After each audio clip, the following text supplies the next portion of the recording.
please introduce yourself and talk a little bit about what you do here? Well, my name is Dan Richard. I'm the Chief Inspector here at LifeFlight of Maine. And a little bit of what I do, wow, that's loaded. So ultimately, it's a lot of FAA regulations, keeping the aircraft flying within tolerances and limits, and inspection intervals and components, because there's so many things on the aircraft that you're constantly, well, basically checking to make sure components aren't overflown. What got you into this line of work? Well, I grew up in aviation as well. A friend of the family had an airplane, and so I started flying it probably at the age of 10. So got involved in aviation very young, and I wanted to stay with it, and it's been a great journey. In school, did you think that math would matter for your career? Well, I knew math always mattered when I was younger. In fact, it was probably the only thing I didn't flunk. So, everything else was pretty tough, and math was one of the few things that I did fairly well at. So, and I found it very important to be able to count from a long time back. So, how do you use math in your work now? Oh, wow. So daily, let's just take your inspections in your intervals.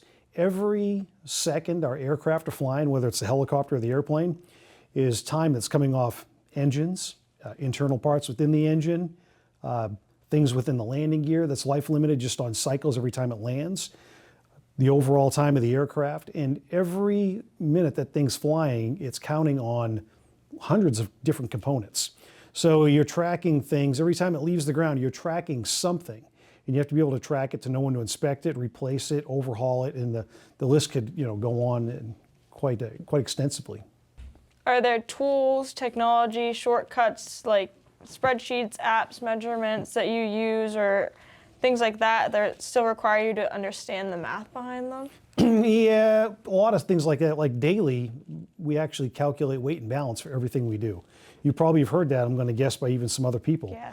You're constantly figuring out how much fuel can I take on, how much with people, how much baggage. So that's a constant thing. We constantly use math when you're measuring a tolerance on something. You're constantly using micrometers right down to the thousandths of an inch to see if something is still fits the tolerance and the criteria when you inspect it. You use math when there's different components you'll take out and to start reinstalling things because they're a little different. They require shims, but you have to measure, and then they give you these nice little algebra formulas, and then you have to figure out from that point how much shims do you need to put something else in. So yeah, it's constant. We constantly have to use math to do our job. What would you say to a student who thinks, I'll never use this in real life? Well, if the first time they go to a job and they get a paycheck, the reality is they want to make sure they're getting paid for when they go in. And if they want to save any kind of money, it's pretty important to know how to invest. So math is a life skill no matter how you cut it. If you had one piece of advice for students today, what would it be? Don't give up on your dreams. Don't settle. I think the best thing is if you took the same question that you sometimes bring to high school students and you bring them to kids in the elementary school, if you ask an elementary child what they aspire to be someday, they usually say like astronauts, or they'll say pilots, or they'll say doctors. The funny thing is a child never aspires mediocrity. But the older we get, we sometimes settle for mediocrity because it seems like the easy solution. So don't ever settle for mediocrity. If you had one piece of advice for teachers today, what would it be?